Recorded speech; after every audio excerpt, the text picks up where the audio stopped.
მოგესალმებით მეგობრებო. ეს არის YouTube არხი საფეხბურთო ნიუსები. დღეს ჩვენ ვიდეოში შემოგთავაზებთ ხელს-ხელ ტრანსფერებსა და საინტერესო მოვლენებს ფეხბურთში. თუმცა სანამ ვიდეოს ყურებას დაიწყებდეთ, მინდა გთხოვთ რომ გამოიწოროთ ჩვენი არხი, რადგან ეს ჩვენ გვაძლევს ძალიან დიდ мотивაციას. ჩართოთ ზარისხილ კი რათა არ გამოგცეს ჩვენი ვიდეოები. მოიწონოთ ვიდეო და აუცილებლად გაგვიზიაროთ თქვენი აზრი კომენტარებში მომხდარ მოვლენებთან დაკავშირებით. ახლა კი დავიწყოთ.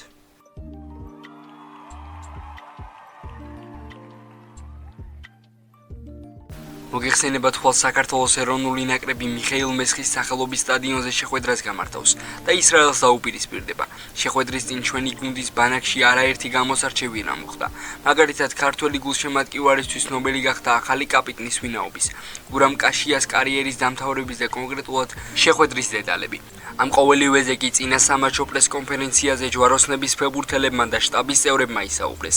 ეს ყველაფერი და მადლობას მოვხდით იმ ადამიანს, ვის გადაწყვიტა რომ საქართველოს ნაკრების კაპიტანი მე უნდა ყოფილიყავი, გზნობამ დაფასებას და მიხარია რა თქმა უნდა ეს პასუხისმგებლობას მანიჭებს და იმას რომ ვიყო მაგალითი თითოეული ფეხბურთელისთვის და რა თქმა უნდა ჩვენ გუნდში გვყავს ძალიან მნიშვნელოვანი მოთამაშეები, ლიდერები, კაპიტნის სამკლაური იმას არნიშნავს რომ სხვა ფეხბურთელს არ ქონდეს თქვა ლიდერული თვისებები და არ გამოავლინოს ლიდერული თვისებები ჩვენს გასახდელში, რაც მიხარია ის არის რომ გასახდელში ჩვენ თითოეული პიროვნება ერთიანი ვართ და ერთი გუნდი ვართ, ჩემთვის თითოეული ფეხბურთელი კაპიტანია და მთავარია რომ ერთმანეთისთვის ვიბრძოლ. რაც შეეხება ვიცე-კაპიტანს, რა თქმა უნდა, კიტე ჩემთვის უმნიშვნელოვანესი ფეხბურთელია და ბედნიერი ვარ, რომ ისეთი ადამიანი მიყავს გვერდში, როგორც კიტეა და ერთად იმედი მაქვს, რომ ყველაფერს ისე გავაკეთებთ, როგორც გვეკადრება. კაპიტნის სამკლაურის ტარება ძალიან, ასე ვთქვათ, დიდი ტვირთი არის, მაგრამ ჩემი აზრით მე და კიდე ამას კარგად ავიღებთ ჩვენს თავზე და შევასრულებთ იმას, რაც გვევალება.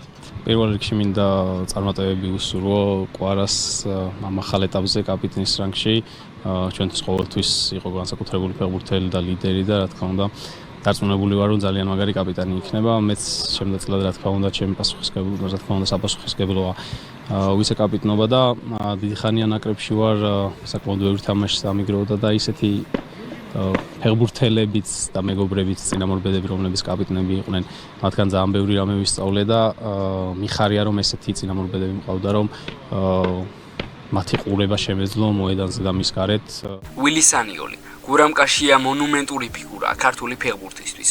ზოგადად ახალი კაპიტნის არჩევა იოლი გადაწყვეტილება არ არის. თუმცა ჯაბა კანკავას წასვლის შემდეგ ჩემთვის ძალიან მარტივი გადასაწყვეტი იყო თუ ვინ გახდებოდა ნაკრების ახალი კაპიტანი. გურამთან ყოველთვის განსაკუთრებული ურთიერთობა მქონდა. ძალიან ბევრი გვისაუბრია როგორც ფეხბურთზე, ისე ზოგადად ცხოვრებაზე. ჩემი სამწვრთნელო შტაბის წარმომადგენელის სახით მინდა მადლობა გადაუხადო მას. ძალიან სასიამოვნო იყო გურამთან ერთად მუშაობა. როდესაც ცხოვრების ერთი ნაწილი სრულდება, აუცილებლად იწყება რაღაც ახალი. გისურვებ ყოველივეს საუკეთესოს მომავალში. ბოლო ციკლი წარუმატებელი იყო. ჭკვიანი ხალხი ყოველთვის გამოსავალს ეძებს და ცდილობს სწრაფად იპოვოს. თამაშებმა ისე არ ჩაიარა როგორც გვიდოდა. თუ ყურადღებას მიაქცევთ, ცნობილი მწვრთნელები უფრო ხშირად ფეხბურთელების მიდგომაზე საუბრობენ და ნაკლებად ტაქტიკაზე. ჩვენ ამბიციები გვაქვს, მიზანი ყოველთვის გამარჯვება. ერთა ლიგაზე ჩვენი მიზანი პირველი ადგილის დაკავება იქნება. ამ ხანაგური მატჩები უნდა გამოვიყენოთ კარგად, რომ ერთა ლიგას მომზადებული შევხვდეთ. ვაკვირდებით ქოჩორას სიტუაციას. მას საკმაო ხანია მუხლის ტრავმა აწუხებს. როგორც ვიცი, ნელ-ნელა ბრუნდება და იმედი მაქვს ივნისში დაგვეხმარება. ჩვენი ამოცანა ყოველთვის ბალანსის პოვნაა. ბოლო პერიოდით უკმაყოფილო ვარ. ჩვენი მიზანია გამოწვევების გადაჭრა და ახალი ფეხბურთელების გამოცდა. მიხარია რომ მოთამაშეებს შევხვდით. ახალი ციკლისთვის მოსამზადებლად შეკრებას გავივლით და ამ ხანაგურ მატჩებში ვითამაშებთ. თელ საქართველოს მივსამძიმრებ, ილია მეორე იყო ერთ-ერთი უდიდესი ადამიანი ჩემ ცხოვრებაშიც, რამოდენიმეჯერ ვარ შეხვედრილი და იყო უსაყვარლესი და აი უდიდესი ქართველი ადამიანი და ძალიან გული დაგუსყა ყველას და უზიარებ თელ საქართველოს. პირადად მინდოდა თქვენთვის მეთქვა ამ სანაკრებო შეკრებაზე გუნდთან ერთად აღარ ვიქნები. ივნისის თამაშზე, ამ ხანაგურ თამაშზე რუმინეთთან გამოსამშვიდობელ თამაშს ვითამაშებ. რა თქმა უნდა გული მწყდება, რომ ნაკრებს უნდა ჩამოვშორდე, მაგრამ დროა ჩემთვის ალბათ ჩვენ ნაკრებს და ფეხბურთს ალბათ დავამშვიდობო. 17 წელი ვიყავი ნაკრებთან ერთად და ეს იყო ჩემთვის ყველაზე საამაყო პერიოდი ჩემს ცხოვრებაში, საფეხბურთო კარიერაში. ვითამაშე 130 თამაშამდე.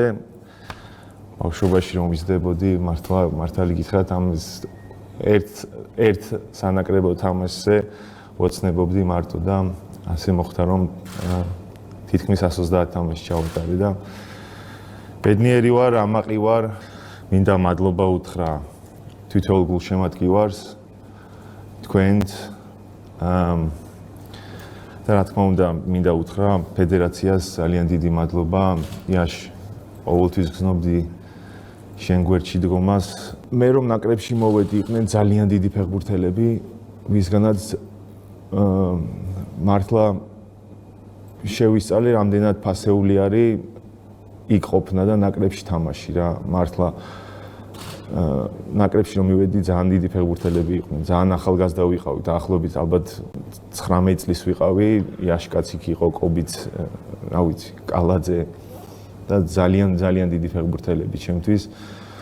მაგალითი მათგან ავიღე მართლა. შეიძლება მაშინ ესეთი შედეგები არ იყო, როგორც თქვა დღეს გვაქვს, მაგრამ მიდგომა გუნდისადმი, ქვეყნისადმი იყო, რა ვიცი, ჩემთვის სამაგალითო და მან დაგვიქვი, რამდენად დიდი იყო პასუხისგებლობა.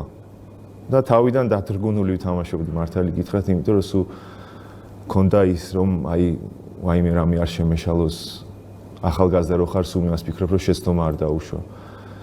შემდეგ რო გავიზარდე, უკვე პასუხისგებლობა, ეს ფეხბურთელები რო წავიდნენ, პასუხისგებლობა ავიღე, რაღაც ჩამოყალიბდი გარკვეულ ლიდერად გუნდში და ეს იყო ჩემთვის ძალიან დიდი კომპლიმენტი რა. ვიღაცას ცხოვრებაში რო რაღაც პატარა ზეგავლენას მოახდენ, რომ უკეთესი შეგიძლია რომ უკეთესი სპორტსმენი იყო, ეს არის ძალიან დიდი კომპლიმენტი ჩემთვის და ალბათ აი ამას ვიტყოდი, რომ რაღაც დავტოვე, ალბათ რაღაც ის არის, რომ ყველა ფეხბურთელში რაღაც შევცვალე.